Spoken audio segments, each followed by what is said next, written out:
بسم الله الرحمن الرحيم. اللهم صل وسلم على سيدنا محمد طبيب القلوب ودوائها وعافية الأبدان وشفائها ونور الأبصار وضيائها. سلام الله عليكم مشاهدينا الكرام، كي دايرين بخير؟ تنتمنى إن شاء الله تكونوا دائما في أتم الصحة والعافية والهناء. مشاهدينا الكرام، اليوم جبت لكم واحد الوصفة علاجية واللي طلبوني عليها العديد من السيدات الصديقات والمشتركات معي في القناة. بهذه المناسبة ديال فصل الشتاء كتكتر الله يلطف نزلات البرد والسعال والالتهاب اللوزتين والعديد من الأمراض، والحمد لله، ونسأل الله الشفاء لجميع مرضانا المسلمين. اليوم جيت نشترك معكم هذه الوصفة علاجية إن شاء الله بإذن الله وبوجود الله. إن شاء الله غادي تكون وصفة علاجية 100%. فقط غادي تتبعوا معايا المراحل والطريقة إن شاء الله. والوصفة هي كالتالي مشاهدينا الكرام. عندنا هنايا حبوب الرشاد أو لا حبة الرشاد المعروفة سيداتي عن التعريف، اللي كتكون فيها مكونات مفيدة بزاف بالنسبة للكحة أو للسعال الجاف. وهي سيدتي كتحتوي هاد حبوب الرشاد قلنا كتكون من مادة الحديد والفوسفور والمغنيسيوم ومادة ديال الكولاجين اللي كترطب لنا هذيك الكحة اللي كتكون جافة ان شاء الله، وكيلوح الانسان المريض هذاك البلغم وكيكون ان شاء الله بخير وعلى خير. وبالنسبه للناس اللي عندهم لا طونسيون او لا الضغط مرتفع وما يقدروش ياكلوا هاد حبوب الرشاد، تننصحهم.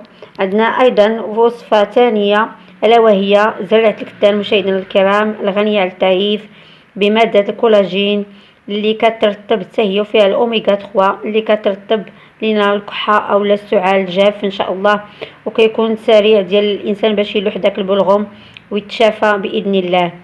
وعندنا الوصفه الثالثه دائما مع السعال مشاهدينا الكرام الا وهي الثوم الغني على التعريف. مشاهدينا الكرام، هانتوما كتشوفوا حبه ديال الثوم اولا اثنين، كنشدوهم كنهرسوهم كنضغطوهم وكنعملوهم في زيت الزيتون هكذا، ولكن هاد الثوم وزيت الزيتون يخصو يترقد واحد المده ديال شهر على الاقل باش كتنسجم داك لاسيد ديال الثوم مع الزيت، وكيعطينا ان شاء الله علاج تام باذن الله لهذا السعال. والان مشاهدينا الكرام غادي نوريكم الطريقه الاولى اللي هي كنشدو حب الرشاد ديالنا بعد ما نقيناه. كنعملو ما تنعمروش مشاهدينا الكرام المعلقه، غير نص معلقه صغيره هكذا، وكنضيفوها لكأس من الحليب وكنغليوه قليلا وكنخليوه يرتاح، تنغطيو عليه وتنخليوه يرتاح مده ديال 5 دقائق باش ترخى لينا هاد حب الرشاد في داك الحليب وكتطلق لنا ماده الكولاجين اللي كنستافدوا منها ان شاء الله باذن الله. وعندنا الوصفه الثانيه اللي كنشدو زريعه الكتان ديالنا مشاهدينا الكرام، كنطحنوهم، ما كنحمروش هاد زريعه الكتان مشاهدينا الكرام، كنشدوها كنقيوها ونمسحوها من الغبار وكنطحنوها وكنخلطوها مع قليل من العسل. وبالنسبه للناس اللي عندهم السكري ما كاينلاش يخلطوها مع العسل، يضيفوها غير القليل من الحليب او لا ياخذوها هكذاك جافه مطحونه مع شي سائل يكون دافئ.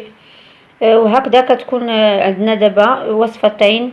والوصفه الثانيه اللي هي الثوم ان شاء الله مع زيت الزيتون. وانتظروني مشاهدينا الكرام، غادي نطحنوا زرعه الكتان ديالنا وغادي نوريكم طريقه بالتدقيق لهذه الثلاث وصفات ان شاء الله النافعه اللي غادي تلقاو عليها العلاج التام باذن الله. والان مشاهدينا الكرام، بعد ما وضعنا الكاس ديال الحليب ديالنا في الكاسرونه ولا في الاناء، كنوضعوا ليه هاد نصف ملعقه صغيره ديال حب الرشاد، ومن بعد ما يطلعوا الفضاء او لا يغلى غادي نطفيو عليه النار ونغطيوه سيداتي ونخليه واحد 5 دقائق حتى ترخى لينا ديك ماده الكولاجين اللي هي مسؤوله على جفاف السعال اللي عندنا. والان مشاهدينا الكرام، بعد ما غلينا حب الرشاد ديالنا مع الحليب، خليناها ترتاح واحد 5 إلى 10 ديال الدقائق تترخات لينا هذيك حب الرشاد، وعطاتنا مادة الكولاجين اللي تكون مسؤولة. هانتوما كتشوفوا مشاهدينا الكرام، كنحركو بحال ما هكذا الحليب ديالنا وكنشربوه بالصحة والراحة والعافية وبالشفاء ان شاء الله التام لجميع مرضى هذا السعال باذن الله. وعندنا مشاهدينا الكرام الوصفة الثانية اللي هي الثوم مع زيت الزيتون. هانتوما مشاهدينا الكرام كنشدو الثوم هكذا، كنضغطو عليه، كنهرسوه بحال ما هكا، كنخليوه بالقشرة ديالو، وكنوضعوه في القنينة اللي فيها زيت الزيتون اللي عندنا على هذا الشكل هادي. شفتوه كنشدوه كنضغطوه، كنديرو له عمليه ديال الضغط بحال ما هكا، وكنرقدوه في زيت الزيتون اللي عندنا، وكنخليوه مده ديال شهر. وسيداتي الا كنتي مزروبه بهاد الوصفه ديال زيت الزيتون مع الثوم، ما عليك الا تحكي واحد الراس ديال الثوم في ملعقه وتضيفي ليه زيت الزيتون وتدفيه وتشربيه ان شاء الله، حتى هي راه مفيده كتسرعي في هذه العمليه هذه. وعندنا الوصفه الثالثه اللي هي زرعه الكتان سيداتي، اللي كناخذوا منها معلقه وكنضيفوها العسل اولا، وكناخذوها مع شي مشروب دافئ. هي هذه ما خفتي منها والو سيداتي، كتحركيها بحال ما هكذا كتخلطيها وكتشربيها، راه بنينه غيبغيوها ليك الوليدات الصغار، وما غاديش تاثر عليهم في حتى شي حاجه ما مره، والذوق ديالها زوين وبنين، وغادي تنفعهم بزاف ديال الحوايج من غير السعال. هي ملينه للامعاء ومزيانه لفقر الدم والهرمونات، فيها بزاف ديال الفوائد سيداتي. وبالنسبه للناس اللي عندهم السكري يكتفيوا فقط بزرعه الكتان مع مطحونه هكذا معلقه مع مشروب دافئ، وان شاء الله راه غادي يجيب حتى هي عليها الله الشفاء التام ان شاء الله باذن الله. وهذا حب الرشاد مشاهدينا الكرام راه كتدفي الاجسام ديالنا في هذا فصل الشتاء.